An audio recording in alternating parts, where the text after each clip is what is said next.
Now, before I continue, let's now look at that, our manifesto.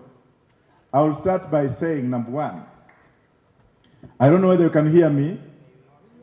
If you have access, or if your eyes have access to the shutters on the ground, and on the top of the room, our manifesto number one says we shall legalize weed. But I would like Dr. Guada to come and stand near me, because that man is a blueprint of information that this country has refused to follow. This man has of recent advised a president in the neighboring country to start marijuana, and he has started it, though I will not name the president. Professor, if I go wrong, just pardon me and take over. But because of time, I'll go very fast. Number one acre of bangi can earn you $78,000 or $8 million per harvest. A harvest takes only 6 months. Now, if you have to harvest, that is 16 months, you earn 16 million. Of course, it will come with the tax implications, so that you can raise money and revenue for the government to continue with what it ought to do. The whole of NYERI county is 583,000 acres. This means that if we grew BHANG in NYERI County, NYERI residents will earn $45 billion or 4.6 trillion per harvest.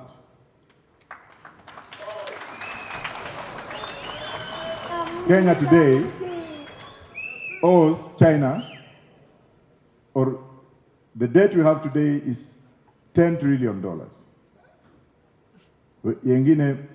Mengine unaweza kujijazia. What happened? Is that where's number one? Where's number one? I thought we started with the number one. Yes. And because Banki is harvested twice a year, it means NYERI residents will earn $92 billion or 9.2 trillion every year. This means if we grew BHANG for export, NYERI is in 1 year, will earn the equivalent of Ethiopia's GDP.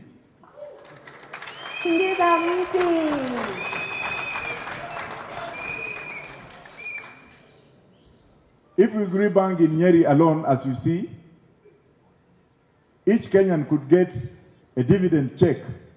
In NYERI, each Kenyan would get a dividend check of 200,000 Kenya shillings every year from the sale of bangi. That's NYERI only. That means that we shall be very happy with that amount just from one county. Semeni haleluya. Kila mtu atakuwa anafanya nini? Ana pesa yake. Utakuwa na bodaboda ya nini? Utauza miraa. Si miraa ikitoka una export tu na huko na pesa nyingine extra. Utakaa kwako ama utakaa kwako? Utajenga nyumba ya mabati ama ya tiles? Tuendelee. If we grew bangi in NYERI alone, we would build 3 expressways in each county in Kenya. 2 express in each county in Kenya. If we grew bangi in NYERI alone, Kenya could buy Bill Gates and Microsoft in just 2 years. Canada, last year alone, of 75,000 acres, harvested $486 billion. And you see all the drones you see flying here and there, they are made up of fiber, which is from hemp. If you look at Canada, this year, they manufactured the first plane made out of hemp, a product of marijuana. Now, if that plane was to land in Kenya today to pick up passengers, because of international law. Has Kenya got any jurisdiction to go and inspect the fabric of that plane? Let us stop joking. Let us stop being given unfair promises that cannot be fulfilled. We have the solution.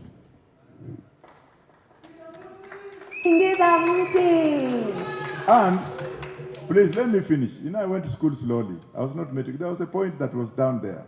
But let's continue. Yes. If we grew BHANG in NYERI alone, Kenya will have 10% of IMF total cash reserves. In short, we'll never have to borrow a single coin in future. And Kenya will become the richest country in the world. Mount Kenya was made wealthy by two cash crops, coffee and tea. In fact, Kikuyus got their economic head start in 1923 when they were allowed to grow coffee and tea. Before 1923, it was illegal for any indigenous Kenyan to grow both crops. Bangi is our next cash crop. It grows widely in Mount Kenya. Question is, if we required the permission of Muzungus, who have now legalized Bangi, why should we legalize?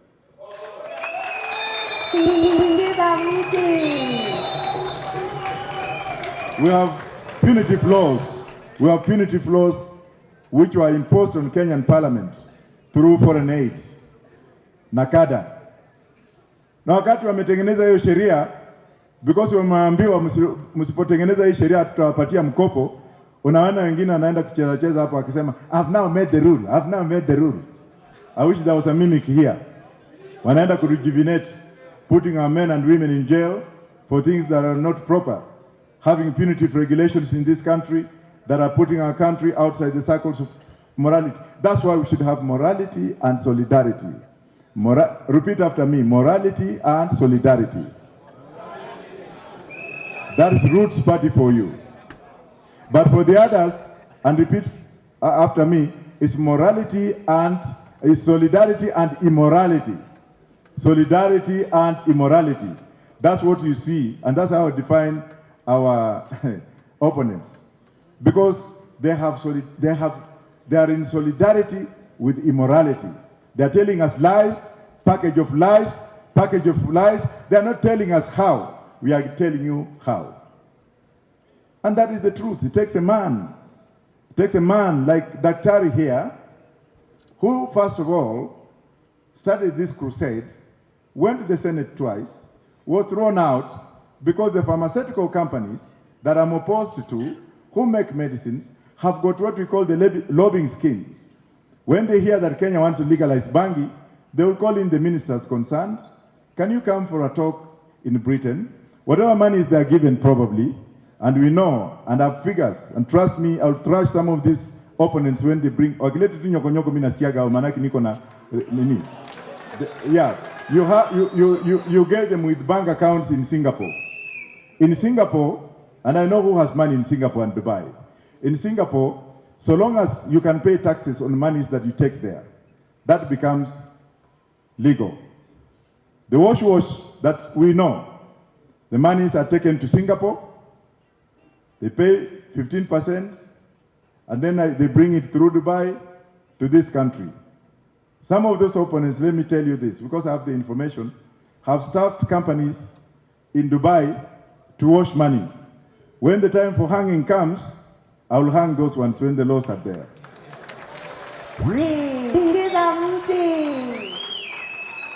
Tunataka kila mtu atuambie, including myself, ni pesa ngapi uko nayo? Hizi nyumba unaishi ulitoa wapi? Hii magari uko nayo umetoa wapi? Hii watoto wako kila wakati wakiwa wagonjwa naenda ng'ambo unapelekanga namna gani? Hii uongo unatudanganya kila siku unatudanganya kwa nini? It's up to you guys to ask. It's my humble opportunity to exercise. It's my humble opportunity to exercise your right to vote. To guard that vote, as Mr. Kanye has said. Mr. Kanye that you saw there is a world scientist. He has worked for NASA in the US. He's a statistician. Very humble man. And probably that's why Justina chose him. Because if you look at Justina, umeona kama amechoka kwa uso? Umeona kama amechapa? That's why alichukua kwa kamjamaa. Nafikiria hiyo ni mambo tutaongea baadaye.